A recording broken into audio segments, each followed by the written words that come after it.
This week's episode of the And She Looked Up podcast is brought to you by Fine Lime Illustrations. If you love quirky, colorful art transformed into fun, handmade stationery items, pretty much guaranteed to brighten somebody's day, that's just what you'll find in my new online shop at FineLimeIllustrations.com. That's fine as in I'm fine, lime as in the fruit, illustrations.com. Browse the entire collection or sign up for my email list to see some behind-the-scenes peeks into my studio. You'll also get first notice of new product launches and subscriber-only sales. And as an added little bonus, you'll also receive a free coloring sheet to help you relax and de-stress from your day. And now, on with the show.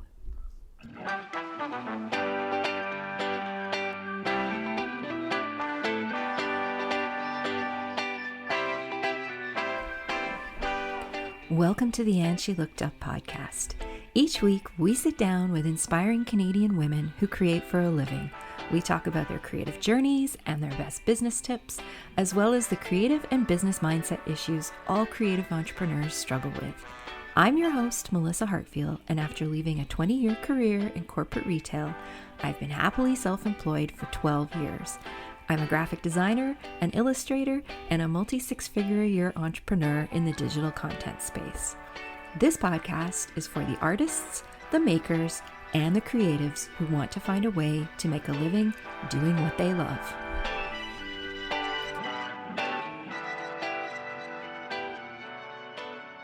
Hello, everyone, and welcome to another episode of the And She Looked Up podcast.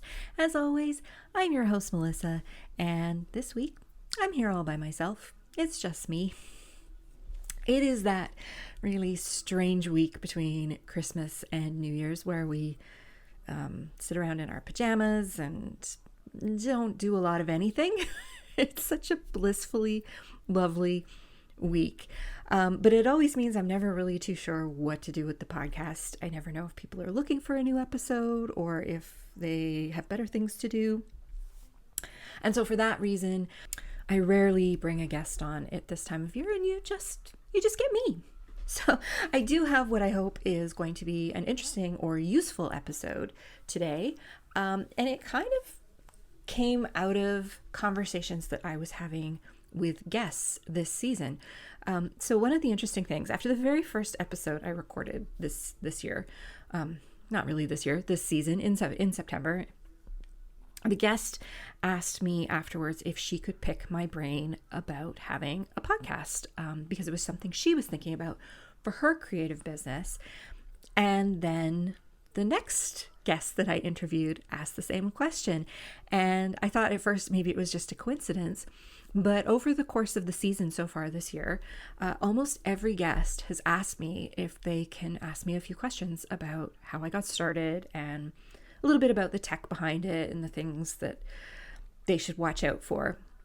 And I thought this was really interesting because I was starting to think that everybody who wanted to be a podcaster had a podcast, but obviously not.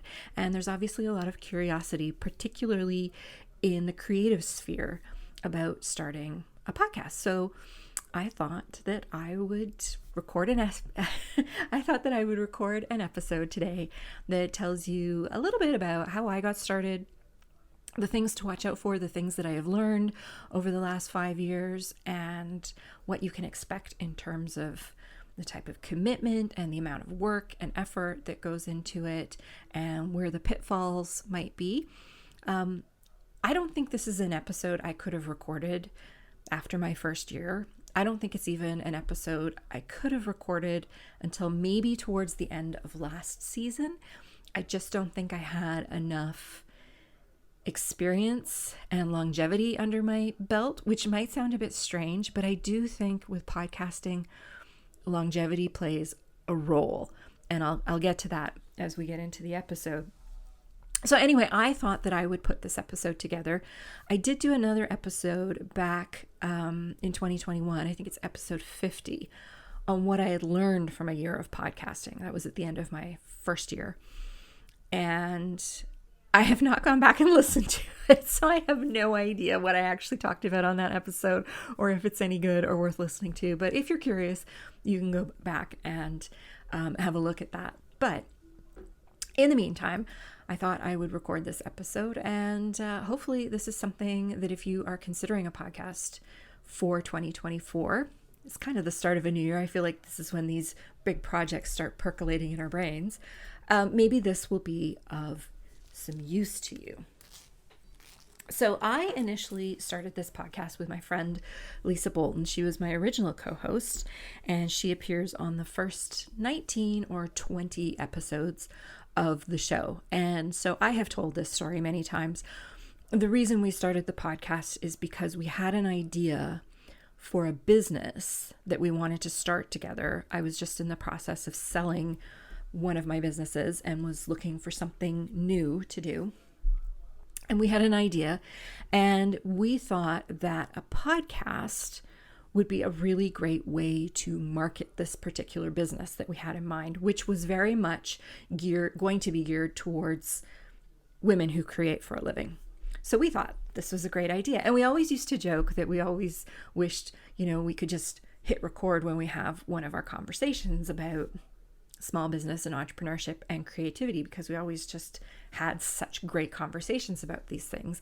And wouldn't it be cool if we could share them? And I also thought that Lisa had a great podcasting voice. And I had also been told multiple times that I had a good podcasting voice. And these are very weird things to hear about yourself, because your voice in your head never sounds like it actually sounds in real life. And I do not like my voice in my head. I don't like it. And it sounds completely different in my head from how it sounds when it's been recorded. And it took me a while. The editing process for the first little bit was very tricky for me, because it took me a while to get used to hearing my own voice. Now it doesn't bother me at all, but this is one of the things that you don't think about when you're starting a podcast, is your voice. But voice is very important, because a podcast is listened to, and very often it's listened with headphones in. You are speaking directly into somebody's brain. That sounds like a very strange way to put it, but it's true. And people form a connection with your voice. Sound is very important in podcasting, and we'll talk about that later. But I don't think I would have done this if I hadn't heard from people that I had the voice for it. And I don't think my voice is super special amongst podcasters or anything like that. I'm not trying to sound like I think I'm fantastic or anything like that. But I could understand, after hearing my voice and hearing it in the situations where people would make those comments, why people would think that. And I knew Lisa had a similar voice. And I felt like our voices were the type of sounds that people would welcome into their head.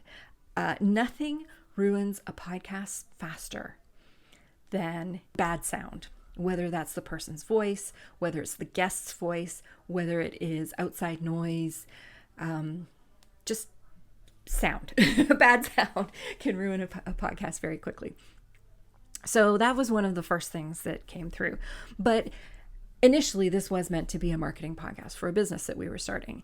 And the business was going to have a very large event component to it. And of course, what happened? We launched the podcast, I think, on February 28th or 29th or something like that of 2020, 2 weeks before the world shut down. And so obviously, an event business went out the window. We had no idea how long it would be before we would be able to ramp something like that up. And so we thought, well, you know what? We'll just continue on with the podcast and we'll see what happens. And that's what we did. And we recorded 19 episodes together.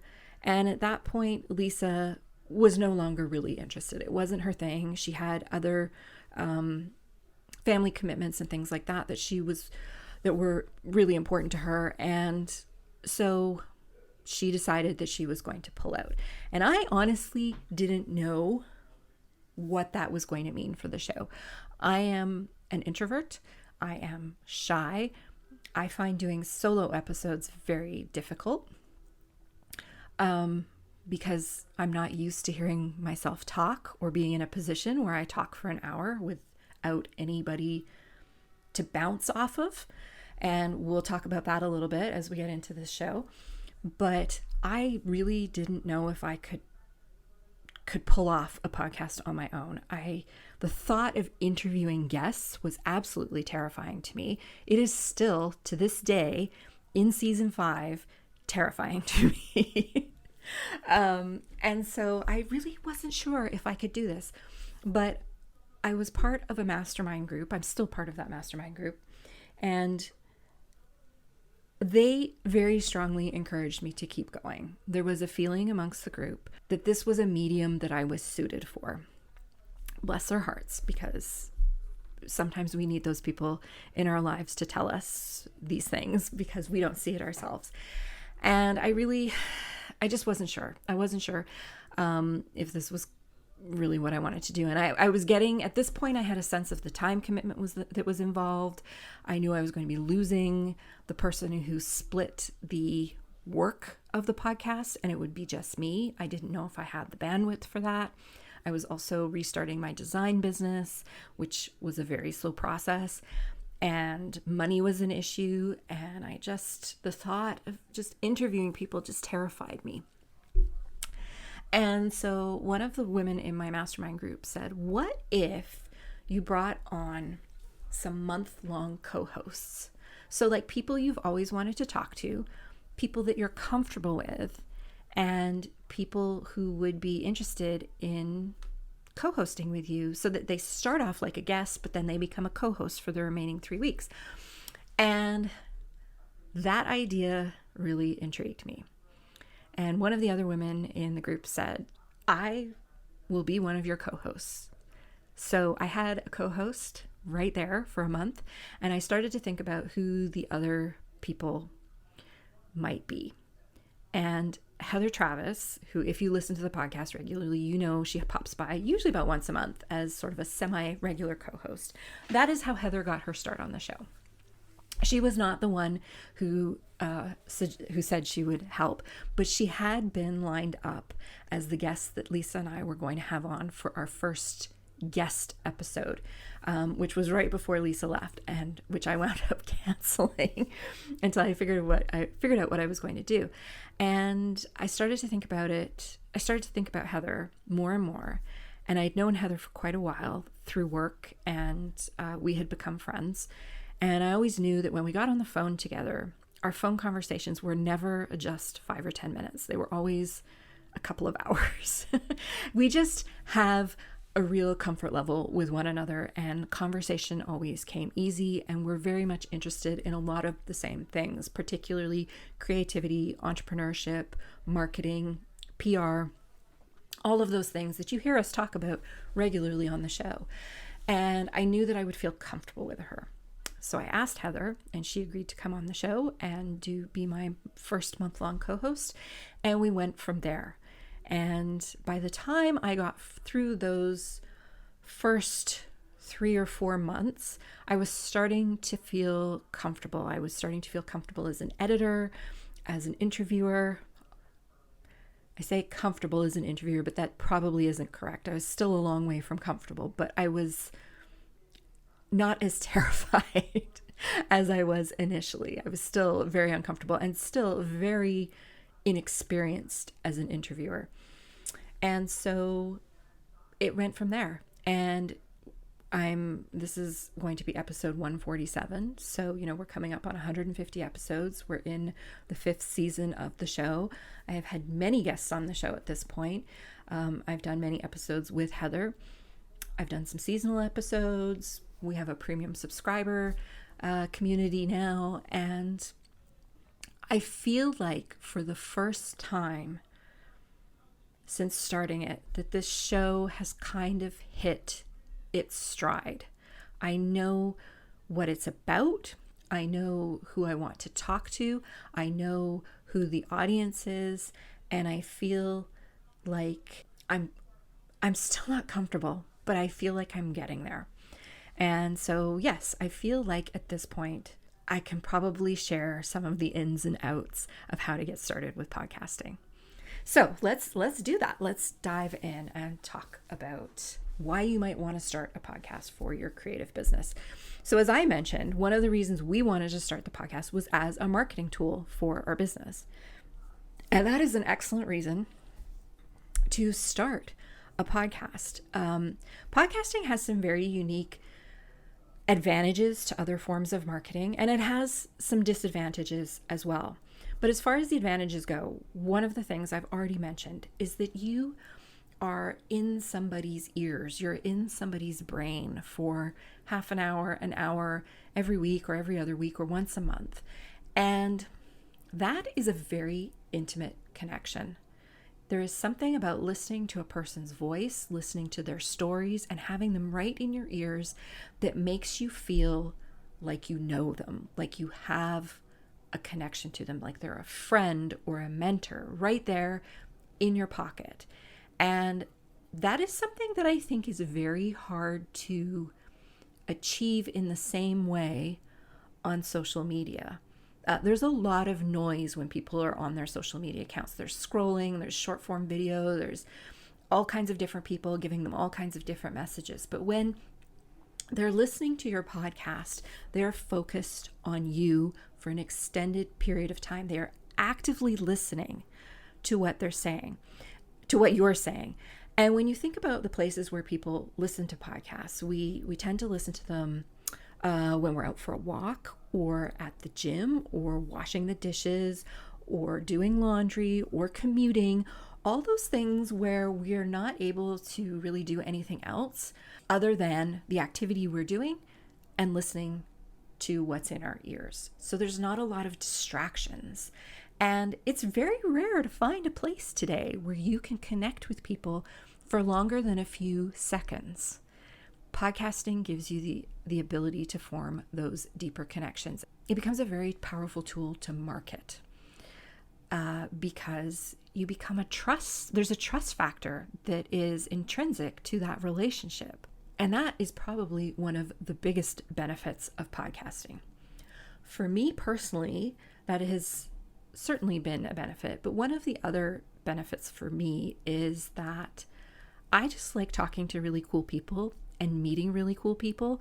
And in the business that I referenced earlier that I had sold, it was a business built around a community. And so I was constantly, it was a membership community. So there was always a network of people for me to interact with, especially when you work from home and it's maybe not easy to meet people local to you who are interested in the same things as you or who are available when you're available, all those things. And so I just really wanted to keep that connection. I had a real fear when I sold that business that I was going to just sink into the wall and become, it sounds very dramatic, become forgotten. And I don't mean forgotten as in not wanted or anything, but I just wasn't going to be part of that world anymore that I had been in. And I still wanted to talk to really cool women doing really cool stuff. And I felt like podcasting would give me that opportunity. I would have the opportunity to bring really interesting women onto the show that I wouldn't otherwise get to talk to. And at the same time, I would get to form a community with the people who were listening to the show. And that was very important to me and something that I very much need. And so if you are someone like that, podcasting might be a really great venue for you if you plan to have the type of podcast where you bring a guest on as opposed to a solo show. I also mentioned that there's some disadvantages, and there certainly is. One of the biggest disadvantages with podcasting is that it's very hard to get a sense of whether or not you're connecting with your audience, which is very different from social media where everything is very instant. Whether it's TikTok, Instagram, YouTube, you're instantly getting likes and comments and interaction to the point where sometimes it's more than you want, but you're getting it, and you get a sense very quickly of which content resonated with people and which did not. And you hear about it from people if they don't like what you're doing. And with podcasting, you do not get that, not anywhere near the same amount, and certainly not in the beginning. It definitely takes a while. Which is why I think when you hear podcasters at the beginning or end of their episodes pretty much begging for people to leave reviews or to email with episode suggestions or things like that, it's because we literally are sitting there going, I don't know if you like this. I can see that people are listening, but I don't know how. But I don't know whether you're enjoying it. I don't know if the content's resonating. I have no idea. I don't know who you are. Tell me who you are. And so you need to be prepared for that in the get-go, because it takes a long time. And even now, 5 episodes in, while I certainly have a much better sense of who is listening than I did in the beginning and what resonates with them, I still really feel like there's a distance that needs to be bridged between me and the audience. And that's very, very different from social media marketing.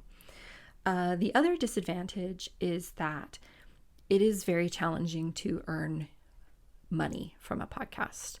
There's different ways that you can monetize your shows, and more podcast hosting companies are coming up with innovative and interesting ways to help you monetize. But again, it's a very slow process, and it's very challenging. So if you are thinking to start a podcast as a business, that is going to be a very tough path to walk. I think it is a much better tool to market a business or to help you market a business rather than to actually be the business. Now, there are definitely some people out there who have made it work.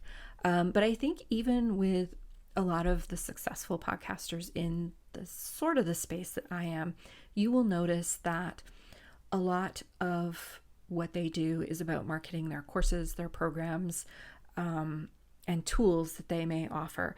And they may also have some sponsored content on the show. I have chosen not to have sponsored content beyond promoting my businesses as ads. And I don't really sell anything on the podcast other than promoting a premium membership.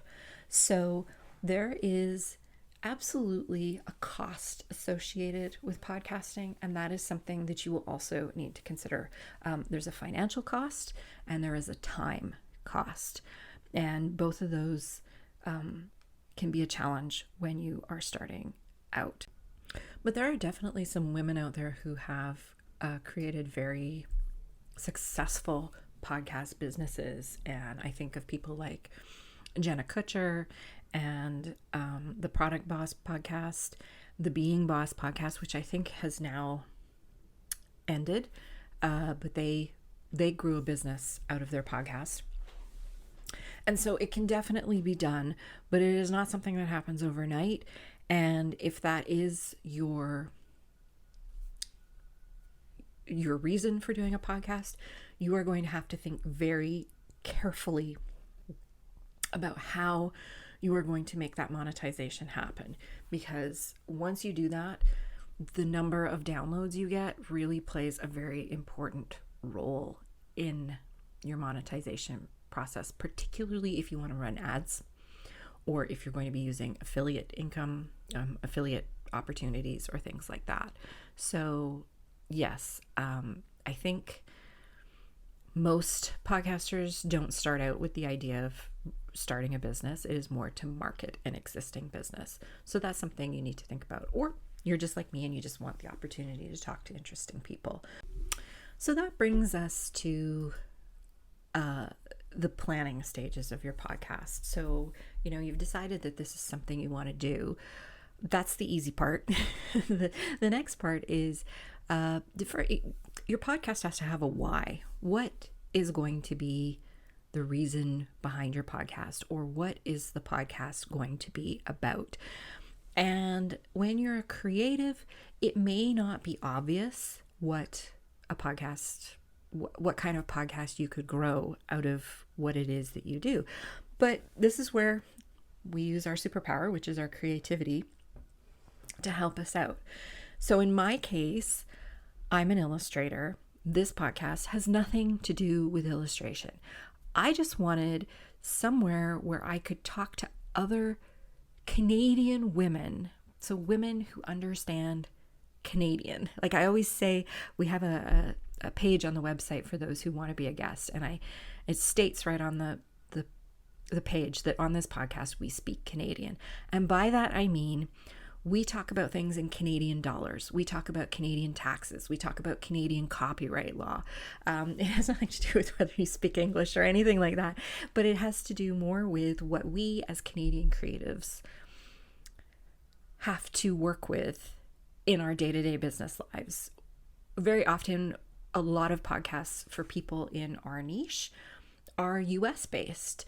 And so they talk about US law, they talk about US copyright, US dollars, and it's very different in ways that are critical to a business. Not so much from a creation perspective. You can create a watercolor painting wherever you live in the world. But when it comes to actually running a business, there are differences. And I just wanted to find somewhere where they could where they spoke a Canadian business language, and I wasn't finding it. And so very often happen when we create out of necessity. We can't find the thing that we want, and so we create it for ourselves. And that was how this podcast came up with its purpose. Once we realized that it was no longer going to be a marketing tool for a business that was never going to come to fruition, there had to be a different why from it. And I actually had to spend a month away from the podcast figuring out what that was going to be, because we were no longer going to market this business. So you need to think about what that would be. Is it going to be something directly related to the medium that you create in? So I'm thinking of someone like Joanna Penn, who has the Creative Penn podcast. Joanna is an author. She's a self-published author, and she created a podcast for other self-published authors. And so, by the way, if you are somebody who writes and you've wondered about publishing your own books, it's a great podcast. I do not have my own books, but I have been listening to the podcast for years, and I also find it really great just from a creativity and craft perspective. But, she takes writing and she turns that into a podcast, and there are actually a lot of podcasts out there on writing. There is a very specific podcast out there on writing that is done by a former police officer, where he speaks to mystery writers and police procedural writers and crime and thriller writers who are looking to get the law enforcement side of the stories they're telling as correct as possible. And so he has a podcast for these people, and it's very popular. and people can even write in with their questions asking, this is what I want to do, and he will walk them through whether this could actually happen. So that's a very niche podcast, but as I said, it's a popular podcast within that crew. So is there something you could do within your specific niche or genre that would speak to others in that genre? There's another podcast, I believe she has sold it, and it has recently been taken over by a new hosting duo. I think I have not listened to it since this happened, but that was the Crickets to Kaching's podcast. She was an Etsy seller. She had 2 Etsy shops, and she started a podcast for other Etsy sellers to keep them up to date on what was happening with Etsy and to help them understand how Etsy works. And that was a great podcast for me when I was first starting out with my Etsy shop. I listened to it all the time. So again, she was helping other creatives and business owners in her specific niche. Now, the other thing you could do is flip it around to people who are interested in your niche, but maybe aren't business owners. So let's say that you are a painter, and you start a podcast where you speak to other painters about their creative practice, why they paint, what they paint, their stories. There's a market for that kind of podcast as well. This that appeals to both the professional, and when I say professional, I'm talking about people who create art for a living, and the hobbyist painter who just loves to paint and loves to hear about how others go about their painting process. So there's two different ways that you can go about it. There are also curation podcasts. And so the one I'm thinking of is, I can't remember what her podcast actually is called. She's known as the Jealous Curator online, though. Shoot, the podcast might have the same name as she does. I will try and find it and put it in the show notes. But she is somebody who's always been frustrated with her ability to create, even though she is quite a creative person and has created things and sold them.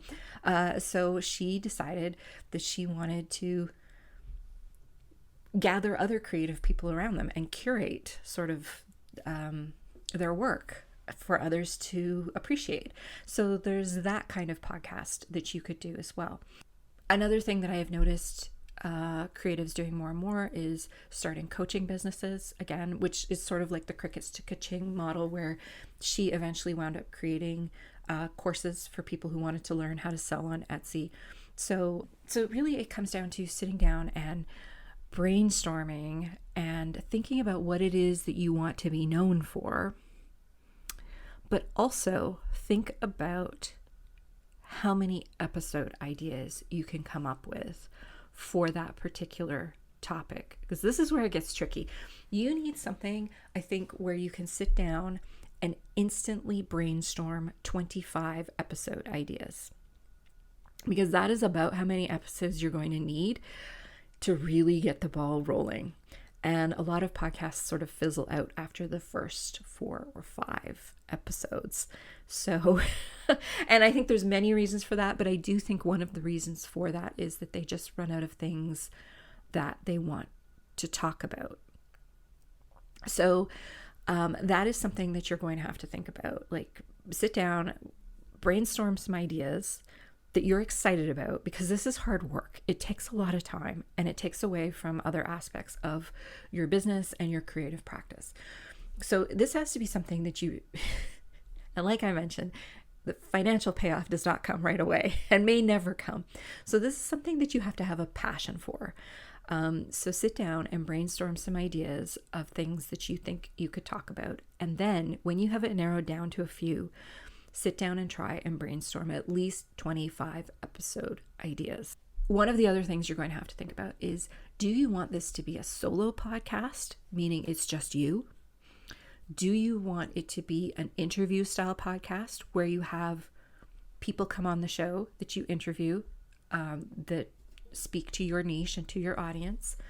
Do you want to have a co-host or co-hosts, maybe 2 or 3 people that you do the show with? Or do you want to mix it up and do a little bit of everything? All of those are perfectly legitimate podcast models. And just because you decide that you're going to be a solo podcast doesn't mean you can't break the rules at some point and bring a guest on your show. Just because you are a podcast where you usually speak to a guest doesn't mean you can't break the rules and do a solo episode every now and then. But you need to think about how you're going to fill this time and whether that means bringing somebody else on. This podcast is a mix of all 4. I do solo episodes, I have a semi-regular co-host, I do bring guests on, and I have done episodes with multiple people on the show, not just one other person. And I like that. I like the variety of it. It also gives me a bit of a break. I could never do a show that was entirely me speaking. It would drive me bonkers. So there has to be something to break that up. I also find interviewing guests extremely stressful. Even in season 5, it's still an extremely stressful experience for me. And so I couldn't do a podcast that was entirely guest interviews. But I do really enjoy the interviews that I do with Heather. So having a sprinkle of all 3 of those things really lets me kind of work with my creative flow. So in the periods where I'm kind of low energy, those are the episodes I really like to record with Heather because they're easy. The periods where I know I have more time and a higher energy, or I'm higher up on that wave, those are the times where it's much better for me to bring a guest on, or to have, or to be doing guest interviews. And then the solo episodes that I do are either I have something in my head that I really want to talk about, but I don't know of a guest that would be a good fit. Or, and I'll be really honest here, sometimes when I do a solo episode, it's because I have left things to the last minute and I don't have a guest lined up, and Heather is busy and can't do a recording. And so I got to scramble and come up with something to talk about on my own. But the fact that I'm comfortable enough to do that does make it easier when life gets crazy and I can't necessarily give the podcast the attention that it deserves. And I will just say this as an aside, and I've said this before on the show. Doing this show pushes me outside of my comfort zone more than any other thing I do in my businesses. It produces a great deal of anxiety. As I mentioned before, I'm very introverted and I'm very shy. And so interviewing people I do not know is extremely uncomfortable for me. I also don't think quickly on my feet when it comes to speaking. I am very much somebody who likes to sit and think about things and sort of ruminate on them before I express myself. So having to come up with something intelligent to say quickly during an interview is very challenging for me. Thank God for editing. Editing can be your best friend. But this is also one of the reasons why podcasting is very time consuming for me, because I tend to do an awful lot of research, particularly when I'm interviewing a guest. I like to find out everything I can about that guest before I sit down to talk to them, so that if there is an awkward pause in the conversation, I am able to pull on something from my research to get the conversation going again. It also makes me feel very comfortable. It makes me feel more comfortable that I'm prepared and that I can speak intelligently about whatever it is we're going to talk about. So I do a lot of research for every episode where there's a guest on. And I also try to find things. You'll find if you do a guest style podcast that very often guests do the podcast rounds when they have something to promote. Usually it's a book or a program or something along those lines. And so you'll notice, particularly if you are aware of the other podcasts in your niche, that person is going to show up on multiple episodes in a month-long period.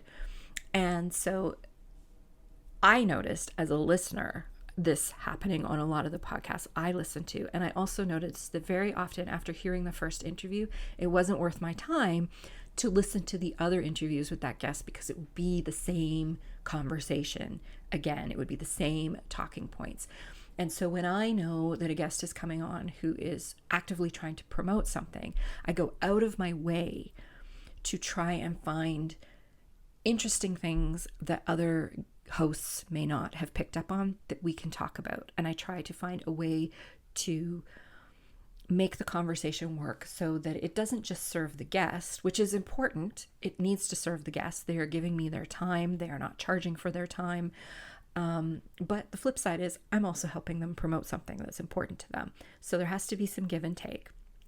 So I'm happy to help them promote, but at the same time, we have to create a conversation that is going to appeal to my audience and their very specific niche. So that's a lot of work. And so I like to do a lot of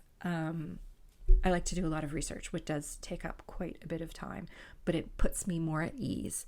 Even so, still very uncomfortable. I put together lists of questions, both for myself and the guest, that I do ahead of time. I share them with the guest. I find that really helps both of us feel more at ease.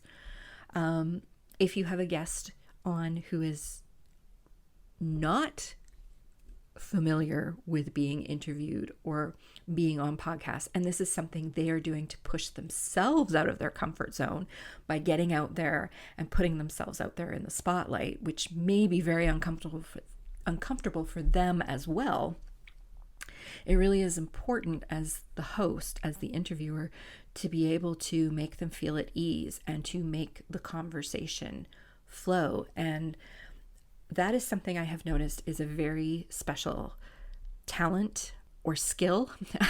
I don't want to make it sound like it's something that some people are definitely naturally better at it than others, but it is very much a skill that you can develop. And I'm very, very aware now of people who are very good at it. And so some of the people that I like to listen to from an interviewing perspective, I really like Pat Flynn. I find that he makes interviewing seem so easy and comfortable and natural, when I know it is most definitely not. But he has had years of experience at this point, and he's a very good interviewer. He's very personable, very down to earth, and he's a very active listener, which is something else that you will need to be as a podcast host who is interviewing people. You need to be an active listening. I'll talk about that in a minute.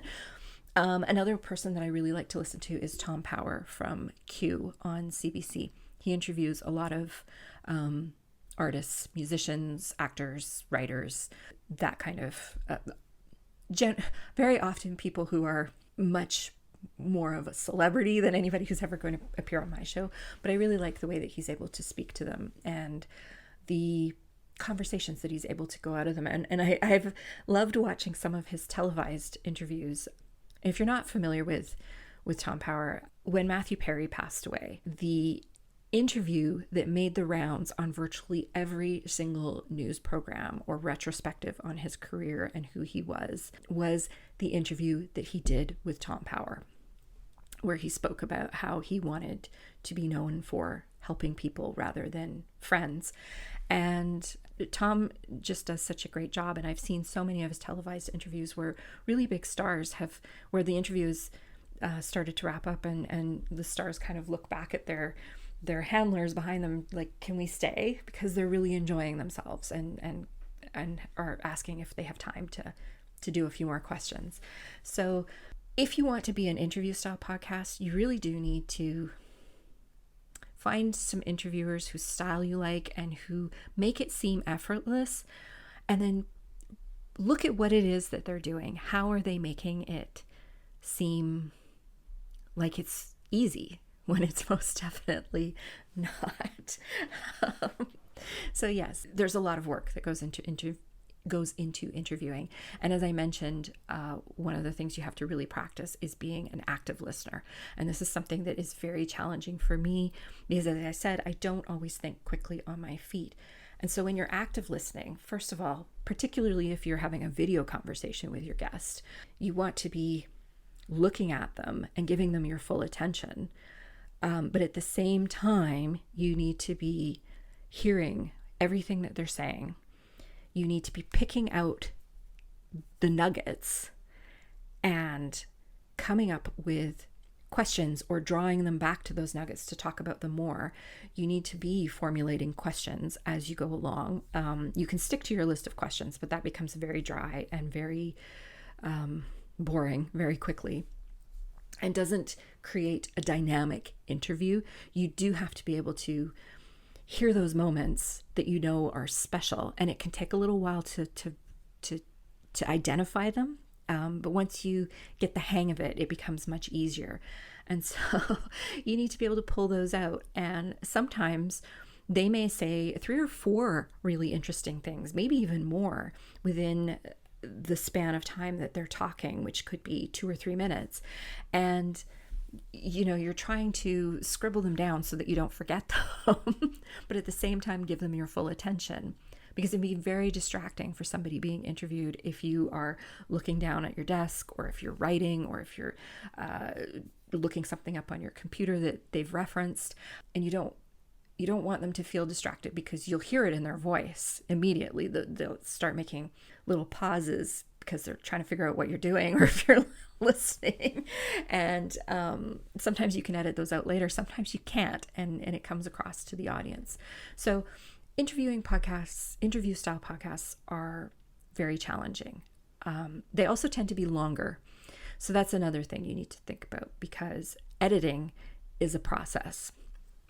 And the longer your podcast is, the longer it's going to take you to edit it. So most of my episodes are about an hour long, which means it is going to take me at least an hour to edit an episode, but it is never that short. It usually takes me about 2 hours to edit an episode.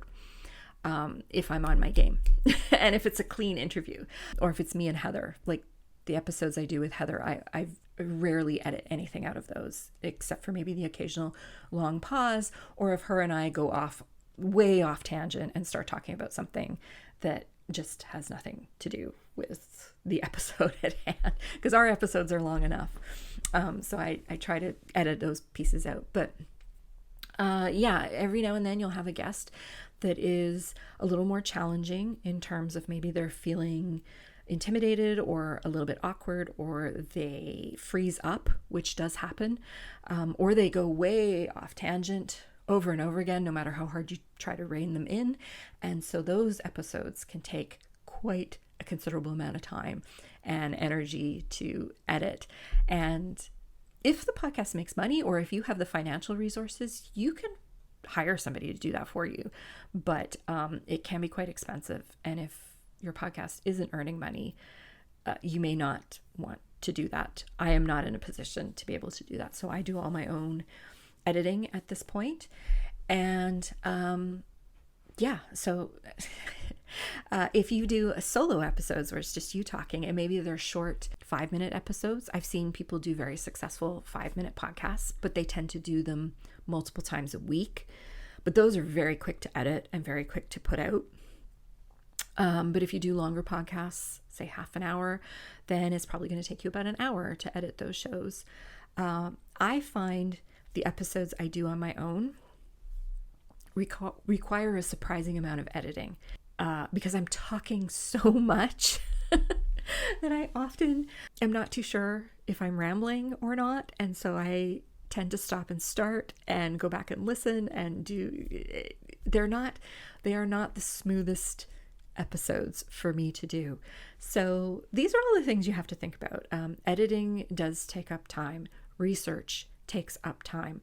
Actually recording the episodes takes up time. If you are doing a podcast where you have guests on, the guest experience takes up time. And by that, I mean you are going to, when you first start out, you are not going to have people knocking on your door asking to be on your podcast. You are going to have to go out and find your guests. And that is another thing to think about. Are you good at pitching? Do you have friends that you can recruit to have on the show? For the first 2 years or so of this show, most of the people who came on were people that I already had a relationship with, where I was comfortable enough to send them an email and say, hey, I've started this podcast. I think you'd be really great for this particular episode that I want to do, and I'd love to have you on the show. And I can honestly say that halfway through season 5, I don't think I have had anybody say no. There have definitely been a few instances where I've had to coax people on, but that was more that they were feeling like they didn't have anything important to say. And it was me making them realize that, yes, you do have something important to say that people need to hear. So as far as anybody saying, no, no, that sounds really silly, I don't want to do that. No, I've never had that happen. So that's a good sign. Take that as a good sign. But yes, for the first couple of years, I really had to rely very much on my network to bring guests on the show. They weren't always people that I knew, but they may have been friends of people that I knew. So they might have said, I have a great person who I think would be really terrific for your show. I did have a few people reach out in season 1, I believe. I'd have to go back and check. Alana Ruoso was the first guest who actually reached out to me, and she had a perfect topic for the show.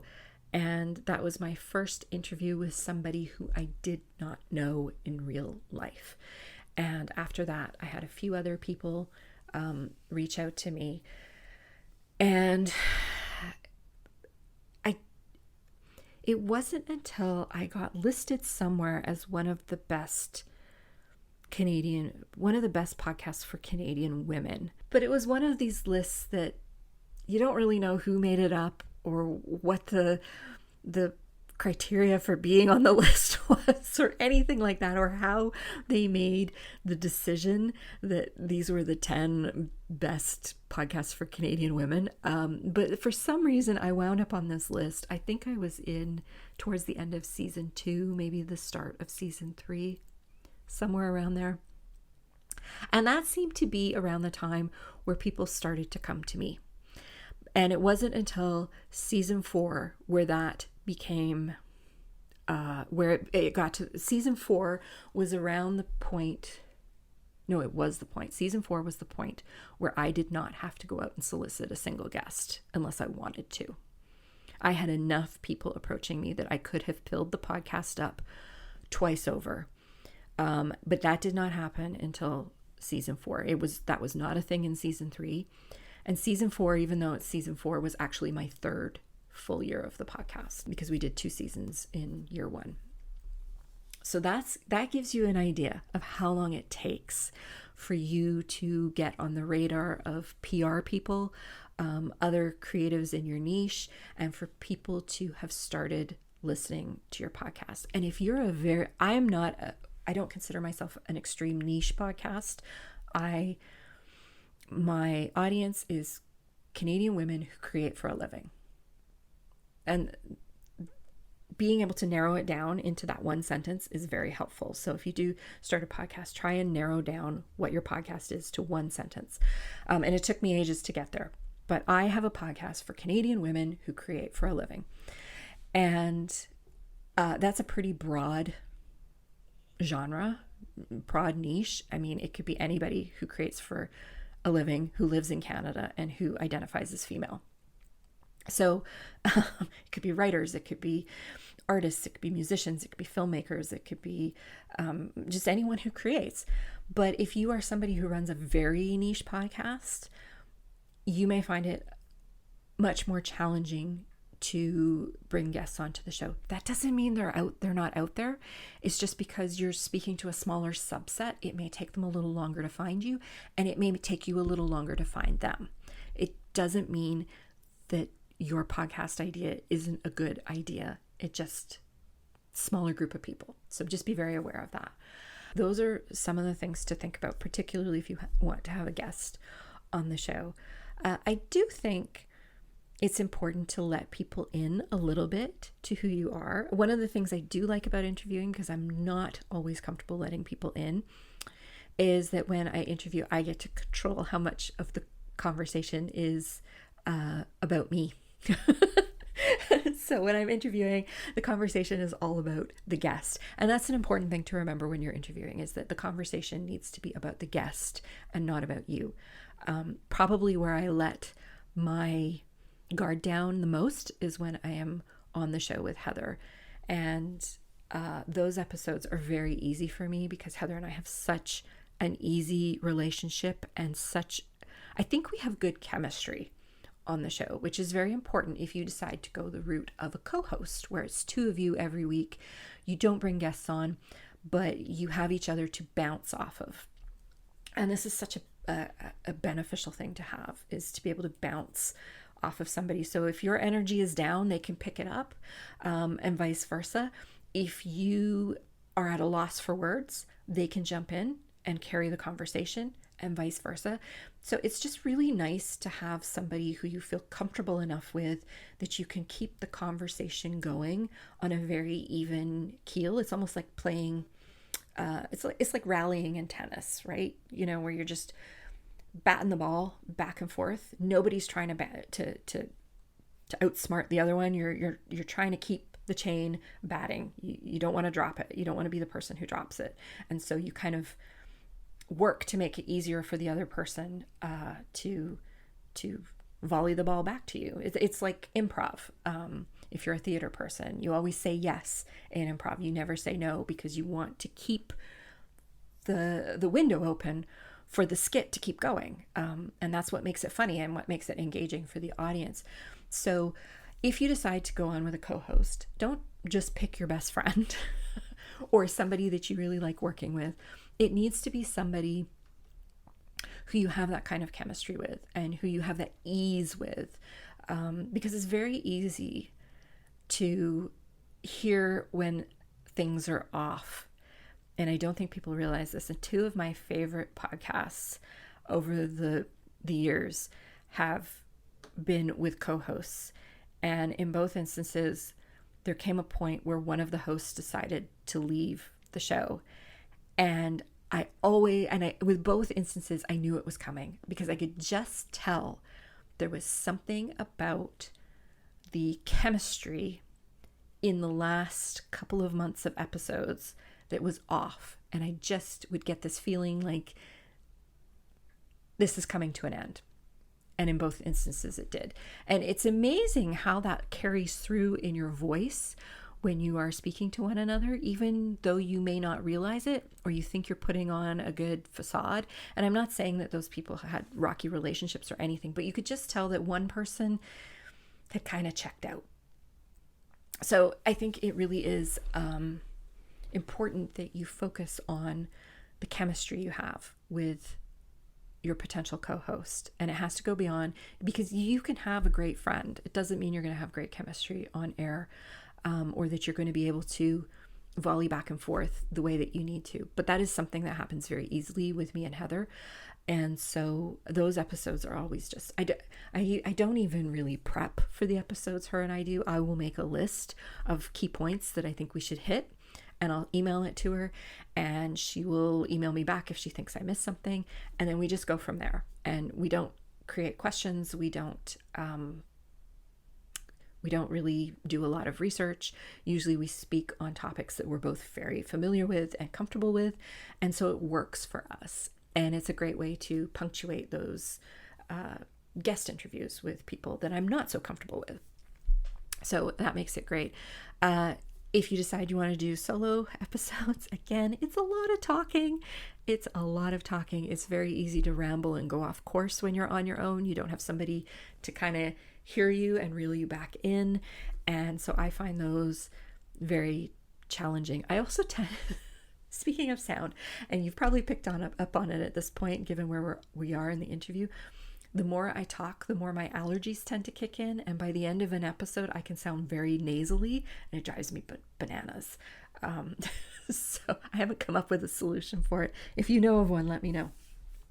So they all of those different scenarios have their pros and cons. And it might take you a little while to figure out which one works best for you. But that's the beauty of it. Your podcast can evolve. This podcast certainly has. And that's perfectly okay. Your creativity evolves, your style evolves. So why shouldn't your podcast? So those are kind of some of the tips in terms of getting yourself going, picking your niche, figuring out what kind of style of podcast you want to do. I talked a little bit about editing. From a technical perspective, getting set up, podcasting is actually a very low barrier to entry. You will need a microphone. It doesn't need to be fancy or expensive. Mine certainly isn't. You will need a podcasting platform. So your podcast needs to be hosted somewhere. And there are different companies out there that do this for you. I use Buzzsprout, and I'm very happy with them. I've been very pleased with them. You can use Spotify. Spotify has an actual hosting platform for podcasters that's different from their listening platform. And there are other ones out there. I can't think of any off the top of my head, but there are several of them out there. I just use Buzzsprout. It's the one I'm happy with. I have no complaints. They have a wonderful podcasting community on Facebook as well, which has been very helpful on occasions where I am struggling with something. I don't think I've ever had to ask a question in there, because almost invariably, any question that I have, I am able to find a thread relating to it that solves my problem. So I find it a very useful community for things like that. You will need some editing software. So again, there are lots of tools out there. I am a Mac user, So I use GarageBand because it comes free with my Mac. I am also an Adobe Suite user, and so I could use Adobe has some audio editing and video editing tools as well that I could use. But GarageBand is easy, it's simple, straightforward. I don't do anything complicated on this show. When it's just me, I have one track to edit. When I work with a guest, I have 2 tracks to edit. And that is one technical tip that I will give you, is that when you're recording with a guest, make sure that you record each voice as a separate track. It makes editing so much easier. So if you are talking and your guest's doorbell goes, you can edit that out without having to actually pause and do a bunch of other things. So it's much easier. If the sound isn't quite so great, perhaps on your guest's track, there are some things you can do to improve the quality of it. And it just makes life easier. And if you are recording through, I started out recording on Skype. Skype is still my preferred way to record because I just find the sound quality better. But mostly I use Zoom now because it's what everyone's familiar with. And both of those allow you to record as 2 separate tracks. The nice thing, I think Skype has video capabilities, but I've always had bad luck with them. But the nice thing with Zoom is that it does allow for video recording as well. So if you ever want to get to the point where you put your show on YouTube, you can do the audio only version of the show, but you will need to create some kind of slide or visual that extends through the entire track. But you can also upload it as a video recording, which is something Heather and I keep talking about doing, but we haven't gotten around to doing. It's not something I'm comfortable doing with a guest yet. I would want to master the editing, etc., with Heather, where it would be much more forgiving. So I haven't got there, but I do upload the show to YouTube as an audio only, and YouTube now has podcasting tools for podcasters that make it easier. So you do need to choose a platform to host. And what is great about these platforms like Buzzsprout is that they will get your show out to all the different podcasting apps that people listen on. So they take care of all that for you. You just have to tell them which platforms you want to be available on. So they will get your show onto Apple Podcasts. They'll get it onto Spotify. They'll get it onto there's so many of them out there. There's like iHeartRadio, and there is Amazon's Audible. We always think of Audible as just being ebooks, but it is also podcasts. There is Google Podcasts. There's so many of them now. And a few have gone by the wayside in recent months as well. But your podcasting host will take care of all that for you. A lot of the hosts also now offer AI tools to help you with editing. So I use a couple of tools that Buzzsprout offers. I use their Magic Mastering tool, which once I upload the finished file, it has another tool that will go in and tweak the sound to make it even better, which I find really helpful and worth the money. They also introduced a set of AI tools just a few months ago, actually, which do some very impressive things. So their AI tools will come up with 5 potential titles for your show, which of course you can tweak and change or not use at all. It will come up, it does an automatic transcription of your show, which is very important. It is important for accessibility to provide transcriptions for your show. So it will provide an AI generated transcription, which I will usually go and just do a quick look and see if anything glaringly obviously needs to be cleaned up a bit. It will create some social media posts for you. It will create a blog post for you, and it will also create show notes for you. So at no point have I ever had it create something for me and just been able to use what it gave me. I've always had to tweak it, but it has cut my amount of production time by half. So some really great tools that are available out there. And there's lots of other tools. I just use these ones because it's on the platform that I'm using and it's easy for me. A lot of these platforms are now providing monetization opportunities for you. So whether that is through helping you find potential advertisers, making it easier for you to insert ads into your episodes. They have other tools like intro and outro that you can record, and it will go through and populate all of your episodes with that intro and outro until you change it. Buzzsprout now allows for a kind of their own version of Patreon or Ko-fi, so people can subscribe to a premium edition of your show, which is something that I do utilize. I have a number of people who support me through Buzzsprout. I also have a Patreon where people support the show, and if that's something you're interested in doing, you can sign up through the show notes, either through Patreon or Buzzsprout, and you'll get access to at least one bonus episode per month. And on occasion, I might do a second one. But those are great opportunities to further build your community and also generate some revenue. And so this show doesn't generate a lot of revenue, but it is at a point now where my premium subscriber community does help to pay some of the bills, monthly bills that are associated with this podcast, because that's another thing. It is going to cost you money. Buzzsprout, any hosting platform that you're on, is going to cost you money. If you decide that you want to have a website associated with the podcast, and in most cases you probably will, even if it's just what I call a postcard site, you're going to have to pay hosting fees for that. If you want to be able to email your audience, have them subscribe to your email list, you're going to have to pay for an email marketing platform like Flowdesk or MailChimp or MailerLite, and there's so many of them out there. That's going to cost you a monthly fee. So you can see how these fees start to add up really quickly. And yes, so if you don't have a way to offset those fees, either through sales within your own business that can offset it, that are generated by the podcast, whether it's through advertising, whether it's through a premium community, any of those things, then you are going to have to pay for them out of pocket.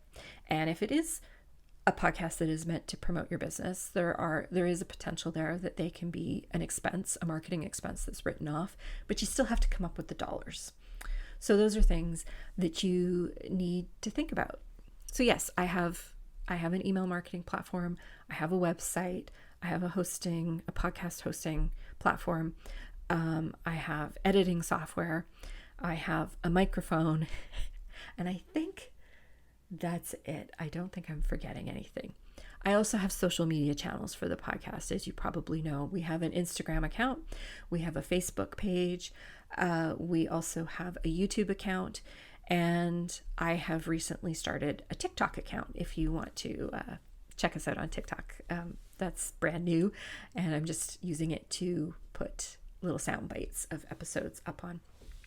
So yes, because that's the next step. You're going to have to figure out a way to get your podcast in front of people, which is also very challenging. And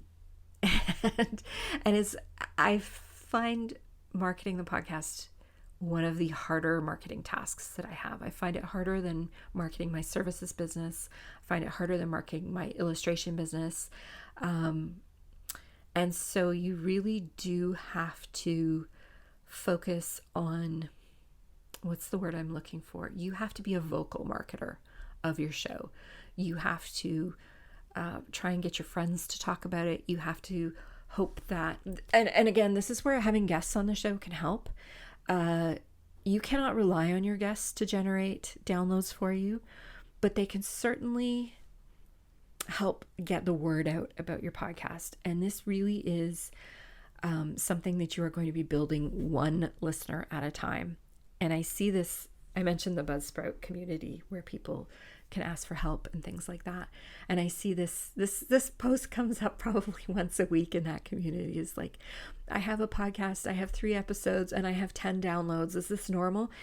And yeah, it is. It is. It can take months of podcasting for things to start to snowball. And as I mentioned, it wasn't until around year 3, like my 3rd full year of podcasting, that I started to get people wanting to be on the show. And that was around the same time that the number of downloads started to snowball. And I still have what I would consider to be a very small podcast in terms of downloads compared to others.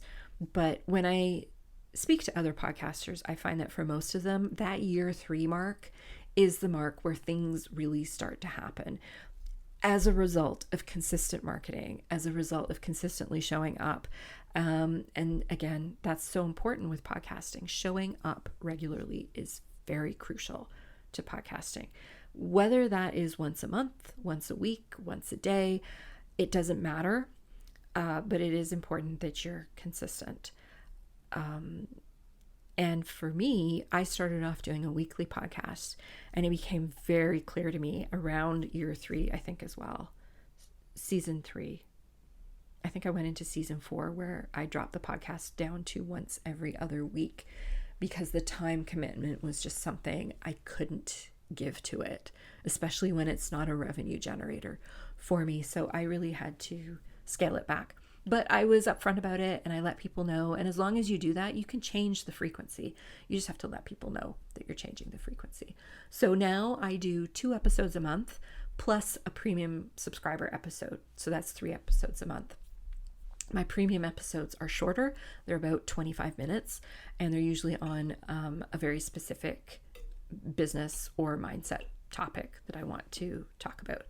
So, yes. And at the end of the day, perhaps the biggest thing to discuss is you've got to create engaging content. It's like any other platform out there, whether it's long form blog posts, whether it's YouTube videos, whether it's short videos on TikTok or Instagram. It's got to be content that resonates with people.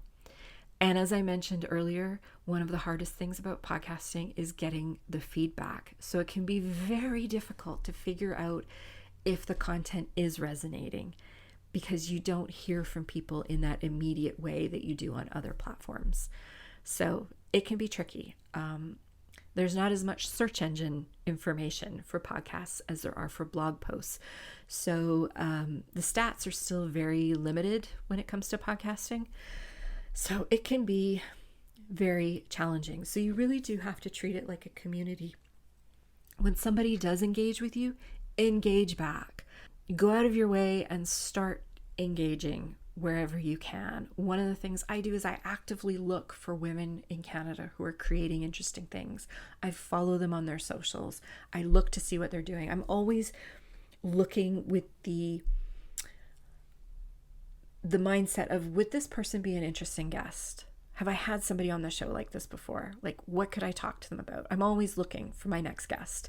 And you know what? If you're out there listening and you are a creative business owner in Canada and you'd like to be on the show, head over to our Be a Guest page. I'd love to hear from you. It's always really fun for me when I can have a listener on the show. It's sort of feels like full circle. So I covered a lot of stuff in here and I could probably talk for another 15 or 20 minutes, but my voice is tired. You can probably hear it.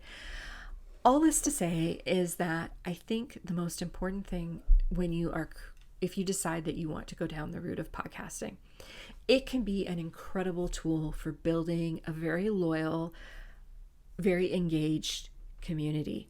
But it is a slow process. You have to be willing to be in it for the long haul, which is why I said try and come up with 25 episode ideas before you even start. You really do have to engage one-on-one with people. You have to think of each listener as a person and with their own problems and challenges and things that make them laugh and things that spark their curiosity, and think of ways that you can make that connection with them. You have to be patient. And you have to be consistent and you have to show up regularly. If you do those things, things will start to happen, but it does take a while. And as I've said, from everyone I have spoken to and from my own experience, it really was towards the end of year 3 where things hit a groove and where I started to get heard and where people started to want to be on the show and where I started to hear from people like, I like the way you interview, I like the way you approach things, I would like to be a guest. And I didn't have to work so hard to find the right people to be on the show. And I felt like I had access to a bigger pool of potential guests and topics that we could discuss. And where I also started to become more confident in what the show was about. And I was better able to say no when something wasn't a good fit. I get enough people wanting to be on the show now that I can't possibly take them all unless I go back to a weekly show, which I'm not ready to do yet. And so I now have to be picky. I have the luxury of being picky. I can look at somebody and say, this really isn't a good fit for what we do, and say no. And make sure that I make room for those people who are a really good fit for the show. And so yes, that is as far as I'm going to go with this today. If you have more specific questions about starting a podcast, shoot them to me. You can reach me at andshелookedup@gmail.com, or you can DM me on Instagram or on TikTok and let me know what it is you'd like to see. And I'll see if I can address them. If there's enough questions, I'll do an episode that's just dedicating to answering your questions. If you do enjoy the show, again, I love to hear your feedback. I love hearing from you all when you have an episode has resonated with you, or when you just want to let me know that you're enjoying it. It really means so much to me. And this goes for any podcast you listen to. I guarantee you, if you let the host of that show know that you enjoy it or that an episode that they did that really resonated with you, they will be over the moon, because we don't know. And we all know how nice it is to get that feedback. And it's very hard to get it when you podcast.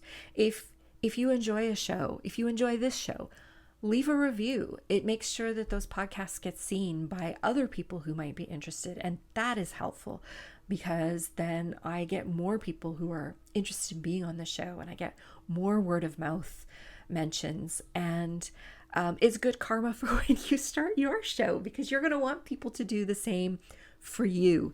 So all that engagement is really, really critical. So yes, if you enjoy the show, I'd love to hear from you. And if you want to support the show so that you can help make sure that the public episodes continue on, please do so. You can do so through Patreon. We're And She Looked Up on Patreon, and you can do it through our direct link in Buzzsprout. I will put links to both of those in the show notes. There's also links to those in our Instagram bio, so you can easily support the show through either of those. And they're also, I believe, on our YouTube channel as well. So that is it for this week. I hope this was a pleasurable episode to listen to in this interesting week between Christmas and New Year's, which I learned recently is called either Twixmas or the Witching Week. I like both of those. I think those are both very cool. One is kind of whimsical, and the other is kind of like, makes me think of like the winter solstice and everything that goes with that. So I think they're both very cool. I just want to say that I hope you all have a very happy and safe New Year's Eve celebrations, and that 2024 brings you everything that you are hoping for, and that it is happy and healthy and successful, whatever success means for you. And we'll be back in January with a couple more brand new episodes. They're already recorded. How cool is that? And of course, Heather will be back in the new year as well. And we got lots of great content for you coming up over the coming months, and I'm really looking forward to sharing it to you. So thank you all so much for your support this year in 2023. And again, I wish you the happiest of New Year's. We will talk to you all in 2024. Thank you so much for joining us for the And She Looked Up Creative Hour. If you're looking for links or resources mentioned in this episode, you can find detailed show notes on our website at andshелookedup.com. While you're there, be sure to sign up for our newsletter for more business tips, profiles of inspiring Canadian creative women, and so much more. If you enjoyed this episode, please be sure to subscribe to the show via your podcast app of choice so you never miss an episode. We always love to hear from you, so we'd love it if you'd leave us a review through iTunes or Apple Podcasts. Drop us a note via our website at andshелookedup.com or come say hi on Instagram at andshелookedup. Thanks for listening, and we'll see you next week.